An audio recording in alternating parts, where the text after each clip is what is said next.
तो क्या है ये बड़ा झटका जो इस वक्त समाजवादी पार्टी को लगा है?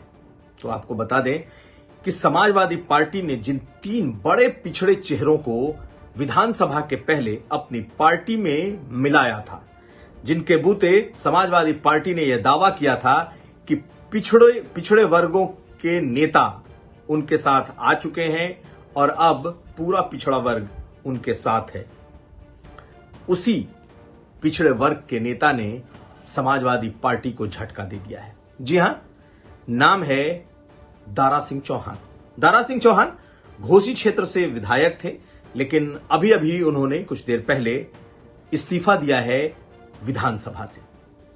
2022 में जब चुनाव हुआ तो वो समाजवादी पार्टी के टिकट पर घोसी सदर से जीत कर आए थे, और जब उन्होंने बीजेपी का दामन छोड़ा था तब बहुत चर्चा हुई थी कि पिछड़े नेताओं का एक बड़ा ग्रुप बीजेपी को छोड़ चुका है, इसलिए अब बीजेपी पिछड़ों की पार्टी नहीं रही, पिछड़े बीजेपी से नाराज हो चुके हैं। लेकिन आज वही ऑपरेशन पलटकर दोबारा हो गया, और वो ऑपरेशन ये कि दिल्ली से आज दारा सिंह चौहान ने अपना इस्तीफा विधानसभा अध्यक्ष को भेज दिया। विधानसभा के साथ साथ समाजवादी पार्टी से भी उनका नाता खत्म हो गया। लेकिन आखिर ऐसा क्या हुआ कि दारा सिंह चौहान ने समाजवादी पार्टी को अलविदा कह दिया? तो आपको बताएं कि समाजवादी पार्टी से बाहर जाने की खबरें या बीजेपी के साथ वापस आने की खबरें बहुत वक्त से फिजा में तैर रही थी, और ये माना जा रहा था कि देर सवेर दारा सिंह चौहान बीजेपी के साथ आने वाले हैं, समाजवादी पार्टी को बाय बाय अलविदा कहने वाले हैं, और वही आज हो गया। लेकिन इसकी टाइमिंग खास है। इसकी टाइमिंग 2 वजहों से खास है। पहला, 18 जुलाई को विपक्ष की बड़ी बैठक, विपक्षी गठबंधन, विपक्षी एकता की बड़ी बैठक बेंगलुरु में हो रही है, और उसके पहले यह समाजवादी पार्टी को बीजेपी ने झटका दिया है। तो समाजवादी पार्टी का जो ये मिला झटका है, इसे विपक्षी एकता की बैठक से भी जोड़कर देखा जा रहा है। दूसरी तरफ अभी गाजीपुर की सीट खाली हुई है। अफजाल अंसारी, जो कि मुख्तार अंसारी के बड़े भाई हैं और बसपा से सांसद रहे हैं, उन्हें हाल में सजा हुई और 2 साल से ज्यादा की सजा हुई, जिसकी वजह से उनकी सांसदी चली गई। ऐसे में वहां पर लोकसभा के उपचुनाव की संभावना है, और माना यह जा रहा है कि हो सकता है कि दारा सिंह चौहान को बीजेपी गाजीपुर की सीट पर इस उपचुनाव में लड़ा दे। यह बात तो बिल्कुल फैक्ट है कि दारा सिंह चौहान जब से समाजवादी पार्टी में आए, या यूं कहे जैसे ही ये साफ हो गया कि अब समाजवादी पार्टी की सरकार नहीं बन रही और समाजवादी पार्टी विपक्ष में बैठ रही है, तभी से दारा सिंह चौहान कहीं ना कहीं बीजेपी के संपर्क में थे।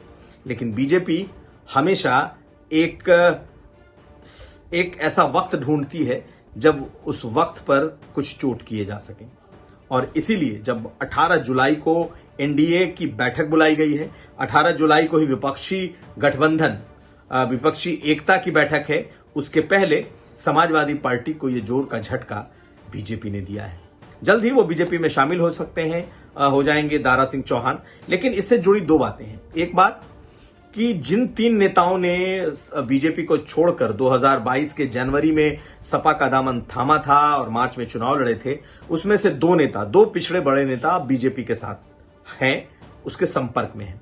एक दारा सिंह चौहान और एक धर्म सिंह सैनी, जो कि सहारनपुर से आते हैं।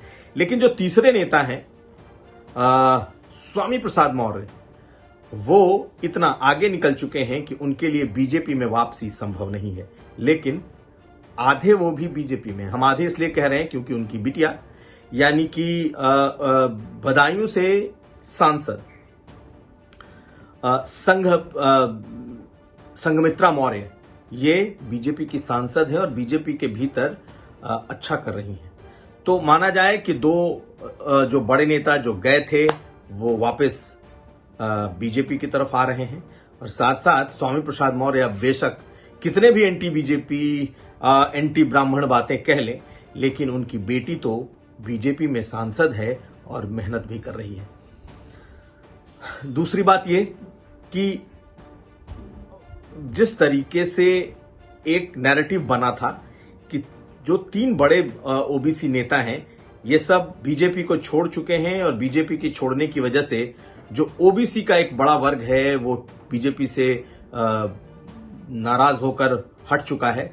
दरअसल उसमें से 2 बड़े नेता तो वापस बीजेपी की तरफ जाते हुए दिख रहे हैं। इनफैक्ट कहा जाए कि अब जल्द ही वो दोनों नेता बीजेपी में होंगे भी। तो कुल मिलाकर के समाजवादी पार्टी को एक बड़ा झटका, और ये झटका एक ऐसे वक्त पर मिला है जब विपक्षी एकता की गठबंधन की विपक्षी एकता की बात हो रही है।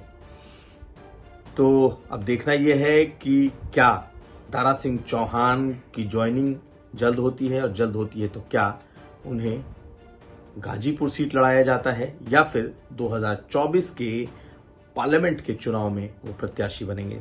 लेकिन जो अमित शाह का लुक ईस्ट पॉलिसी है, यानी कि पूर्वांचल की जो पॉलिसी है उत्तर प्रदेश में, वो कारगर होती दिख रही है। एक तरफ राजभर पर डोरे डाले जा रहे हैं, दूसरी तरफ पूर्वांचल से जो बड़ा ओबीसी चेहरा है उसे बीजेपी ने वापस अपने पाले में कर लिया है, और बीजेपी को लगता है कि अगर पूर्वांचल उनका मजबूत हो गया तो फिर 2024 एक बार फिर वो 2014 की तरह दोहरा सकेंगे। तो आज दारा सिंह चौहान को लेकर इतना ही। हम आगे भी इस बारे में आपको अपडेट देते रहेंगे।